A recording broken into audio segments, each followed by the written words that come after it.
पूनम एक बहुत ही अच्छी और ईमानदार लड़की थी जो कि अपनी माँ और पिता के साथ हंसी खुशी से रहती थी। पूनम ईमानदारी के साथ साथ बहुत ही संस्कारी लड़की थी और हमेशा ही बड़ों का आदर किया करती थी। पूनम के पिता दिनेश, उनकी एक चप्पल जूते की दुकान थी जिससे उनके घर में अच्छे खासे पैसे आ रहे थे और सभी खुशी से रह रहे थे। दिनेश और पूनम की माँ रेखा पूनम को हमेशा अच्छी बात ही सिखाया करती थी। पूनम स्कूल जाती, उसकी कई सारी दोस्त थी। पूनम पढ़ाई में भी अच्छी थी और कभी भी उसके स्कूल से शिकायत नहीं आती थी। पूनम अपनी माँ या पिता को जो भी लाने को कहती तभी वो चीज उसके सामने लाकर रख देती, लेकिन उसने हमेशा ही काम की चीजें ही अपने माता पिता से मांगी। पूनम दिखने में भी काफी खूबसूरत थी और उसके पास जितना था वो उसी में खुशी से रहती थी और इसी तरह पूनम की जिंदगी गुजर रही थी और वो सभी खुशी से जी रहे थे। ऐसे ही बहुत समय बीत जाता है। एक दिन पूनम स्कूल से आकर कहती है, माँ कहाँ हो आप? मुझे भूख लग रही है, जल्दी से खाना दे दो। अरे हाँ बाबा, ला रही हूँ। आज तो तेरा टेस्ट था ना, बता कितने नंबर आए? माँ मेरा टेस्ट बहुत अच्छा गया, ये देखो कितने अच्छे नंबर आए हैं मेरे टेस्ट में। पूनम अपनी माँ को अपना टेस्ट दिखाती है। ये देखकर रेखा कहती है, अरे वाह, तेरे तो काफी अच्छे नंबर आए हैं। चल आज मैं तेरे मनपसंद का खाना बना दूंगी। तो ठीक है माँ, आज मेरे लिए राजमा चावल बना देना, लेकिन अभी मुझे खाना दे दो, मुझे बहुत तेज भूख लग रही है। हाँ ला रही हूँ।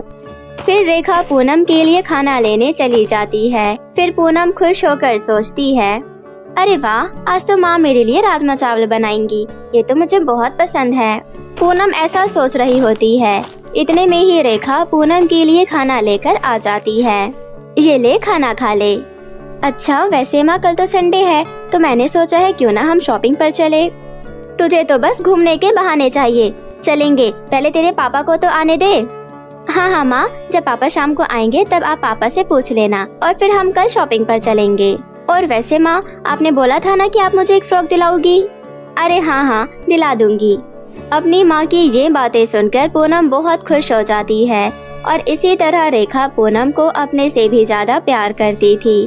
ऐसे ही शाम हो जाती है। दिनेश घर आ जाता है। तब पूनम और रेखा दिनेश के पास जाती हैं।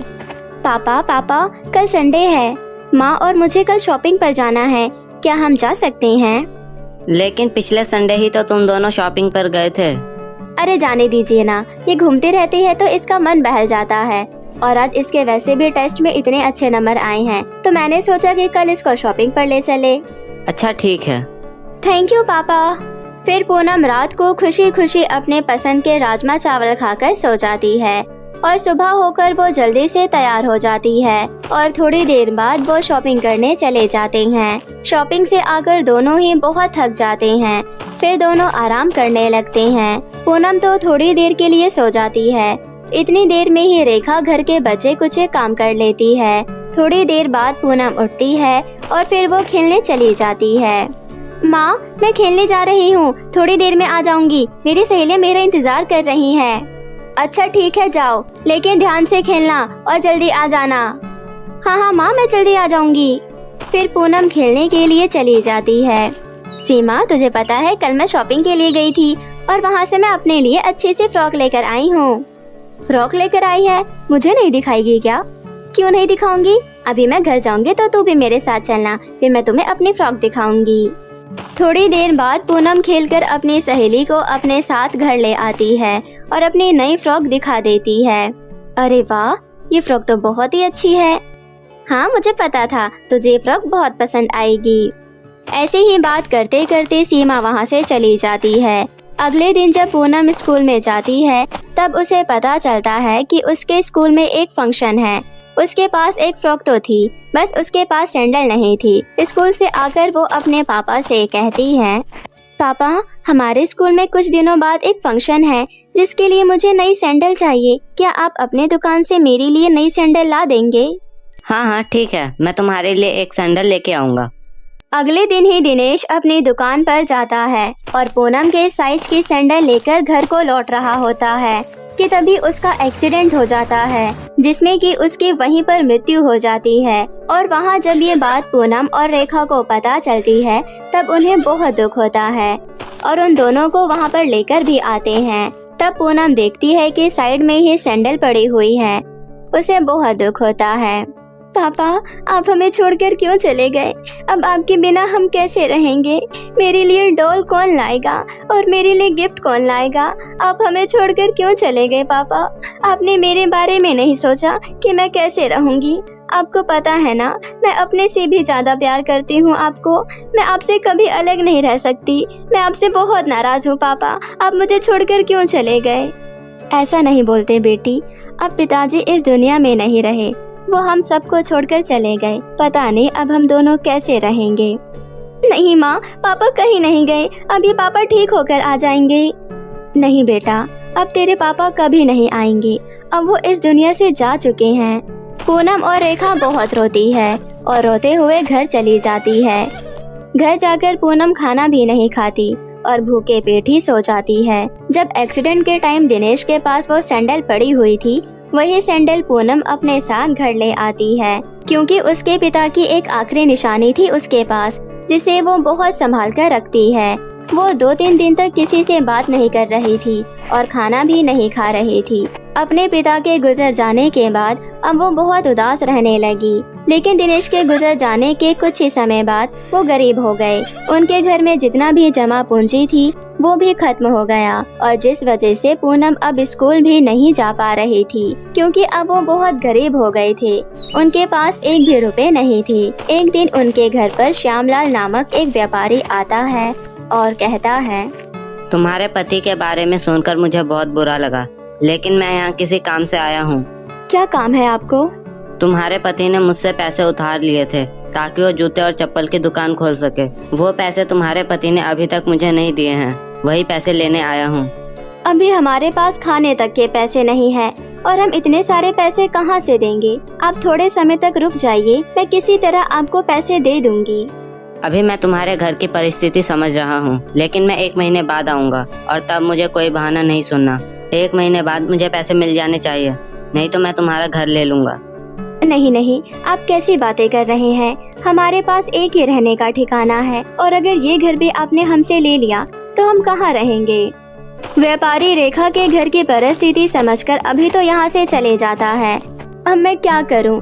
एक तरफ घर में खाने के लिए कुछ भी नहीं है और ये पैसों के लिए परेशान कर रहा है। मेरे तो कुछ समझ नहीं आ रहा है। पता नहीं अब मैं अपनी बेटी के साथ कैसे रहूंगी। बेचारी पूनम स्कूल भी नहीं जा पा रही और पिता के गुजरने के बाद कितनी उदास रहने लगी है। पूनम अपनी माँ की ये बातें सुन रही होती है। अपनी माँ की ये बातें सुनकर उसे बहुत दुख होता है। वो उदास होकर अपने कमरे में जाती है।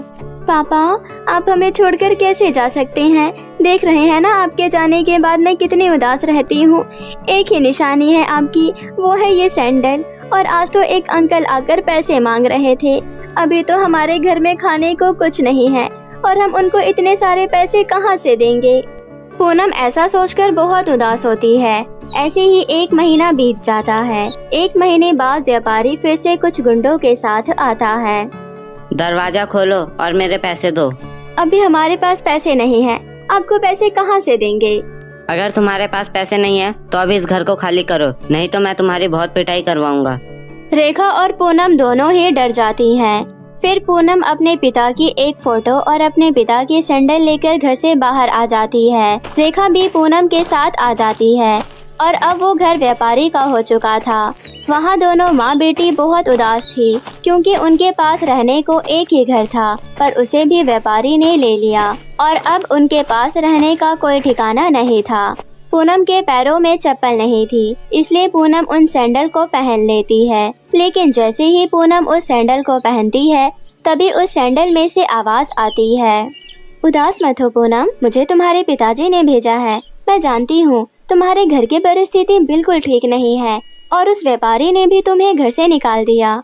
वो व्यापारी बहुत बुरा है, उसने तुम्हारी परिस्थिति ना समझकर तुम्हें घर से निकाल दिया। लेकिन तुम उदास मत हो, मैं तुम्हें एक सैंडल का घर दूंगी जिसमें कि सब कुछ होगा। तुम्हारी जरूरत की सारी चीजें होंगी, सोना, पैसा और खाने के लिए भी सारी चीजें। क्या सच में आप हमें सैंडल का घर देंगी? हाँ, फिर तुम खुशी से रहना। फिर तभी जादुई सैंडल सामने ही एक सैंडल का घर बना देती है और जब रेखा और पूनम उसमें जाते हैं तो वो दोनों देखते हैं कि उसमें बहुत सारा पैसा, सोना और भी कई चीजें हैं। रेखा और पूनम बहुत खुश हो जाती हैं। चल, और कुछ तो नहीं, पर अब पेट भर खाना तो मिलेगा ना। हाँ माँ, अब हम इस घर में खुशी से रहेंगे और इस घर में हमारी जरूरत की सारी चीजें हैं। हम जो मर्जी यहाँ से ले सकते हैं। पापा हमें छोड़कर चले गए, फिर भी वो हमारी कितनी देखभाल कर रहे हैं। उस दिन से पूनम और रेखा दोनों उस घर में खुशी से रहने लगे, क्योंकि उस सैंडल के घर में सारी चीजें थी। वो घर अंदर से बिल्कुल महल की तरह था। लेकिन पूनम के पास एक जादुई सैंडल का घर है, ये व्यापारी को पता चल जाता है और ये जानकर उसके मन में लालच आ जाता है। बहुत सोचने के बाद उसे एक तरकीब सूझती है। वो फिर पूनम के घर पर जाता है और कहता है, अरे दरवाजा खोलो। हाँ बोलिए। तुम्हारे पति ने मुझसे पैसे लिए थे और वो पैसे उस घर से पूरे नहीं हुए, इसलिए मुझे ये वाला घर भी चाहिए। नहीं नहीं, हम ये घर नहीं देंगे। तुमने हमसे हमारा घर ले लिया, लेकिन हम ये वाला घर नहीं देंगे। अगर तुमने ये घर भी ले लिया तो हम कहाँ रहेंगे? मुझे इससे कोई मतलब नहीं कि तुम कहाँ रहोगे, बस मुझे अपने पैसे लेने से मतलब है। फिर घर से जाने के लिए मान जाते हैं। हाँ, अब आई ना तुम्हारी अकल ठिकाने। लेकिन तुम्हें इस घर से कुछ भी लेकर नहीं जाना है। अपने पति की फोटो भी नहीं लेकर जानी है तुम्हें। तुम उसका क्या करोगे? एक ही तो फोटो है मेरे पति की, ये फोटो मुझे लेकर जाने दो। मैंने बोल दिया ना कि तुम इस घर से कुछ भी लेकर नहीं जाओगे। अब निकलो यहाँ से। फिर पूनम और रेखा उस घर से निकल जाती हैं। वो चलते ही जाते हैं और एक पेड़ के नीचे जाकर बैठ जाते हैं। वहाँ व्यापारी जब अंदर जाता है तो वो देखता है कि जादुई सैंडल के घर में बहुत सारा सोना, पैसा और भी जरूरत की सारी चीजें हैं। उसके मन में लालच आ जाता है और वो तुरंत ही सोना, पैसा सब कुछ लेने लगता है। और लेकिन जब वो जादुई सैंडल का दरवाजा खोलने की कोशिश करता है तो वो दरवाजा नहीं खुलता और ऐसे ही एक हफ्ता बीत जाता है और वो एक हफ्ता भूखे प्यासे घर में रहते हैं। उसकी हालत बहुत खराब हो चुकी थी। हर रोज की तरह व्यापारी फिर से चिल्लाते हुए कहता है, खोल दो ये दरवाजा, एक हफ्ता हो गया है, मैंने कुछ भी नहीं खाया है, इस दरवाजे को खोल दो कोई। व्यापारी के इतना कहते ही उस घर में से आवाज आती है, तुम्हारी हालत देखकर लगता है कि तुम्हें अपनी गलती का एहसास हो चुका है। हाँ, मुझे अपनी गलती का एहसास हो चुका है, अब मुझे जाने दो। नहीं, मैं तुम्हें ऐसे जाने नहीं दूंगी। तुम्हें उन दोनों पर बिल्कुल भी दया नहीं आई और तुमने उन दोनों को इस घर से भी निकाल दिया। अब तुम जाओ और उन दोनों को ढूंढकर उन दोनों से माफी मांगो और ये कहना कि अब ये घर उनका है। और याद रखना, आज के बाद तुम लालच मत करना, वरना इससे भी बुरा होगा। हाँ, मैं समझ गया। आज के बाद मैं ऐसा कभी नहीं करूँगा। फिर वो दरवाजा खुल जाता है। व्यापारी पूरे गांव में उन दोनों को ढूंढता है। बहुत ढूंढने के बाद रेखा और पूनम मिल जाते हैं। व्यापारी उन दोनों से माफी मांगता है। पूनम बेटा, मुझे माफ कर दो। मैंने तुम दोनों के साथ कितना बुरा व्यवहार किया, लेकिन मुझे अपनी गलती का एहसास हो चुका है और अब वो घर तुम्हारा है। मैं उस घर में नहीं रहूंगा, तुम लोग जाकर उस घर में रह सकते हो। व्यापारी की ये बात सुनकर रेखा और पूनम दोनों खुश हो जाते